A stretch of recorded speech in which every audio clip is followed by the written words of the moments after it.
গরমে কিন্তু প্রচুর ঝিঙে পাওয়া যাচ্ছে। আর ঝিঙের আজকের রেসিপিটা কিন্তু একটা ইউনিক রেসিপি হবে। প্রথমে একটা নরম ঝিঙে নেবেন, সেটাকে ভালো করে ছুলে নিয়ে এবার এটাকে 1.5 থেকে 2 ইঞ্চি লম্বা লম্বা করে কেটে নেবেন। কেটে নিয়ে ভেতর থেকে শাঁসটাকে বের করে নেবেন এবং শাঁসটাকে কুচি কুচি করে রাখবেন, কারণ এটা পুর তৈরি করতে লাগবে।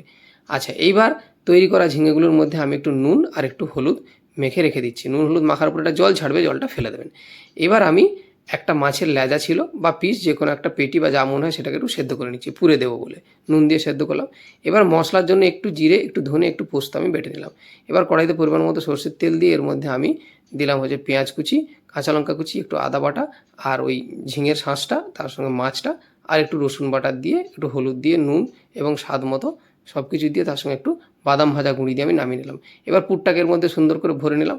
ভরে নিয়ে এবার তেল গরম করে কড়াইতে এগুলোকে ধীরে ধীরে আমি ভাজবো। সাবধানে ভাজবেন, বেশি তাড়াহুড়ো করবেন না, তাহলে পুর বেরিয়ে সব বেকার হয়ে যাবে। তাই আমাকে অনেক সাবধানে করতে হয়েছে।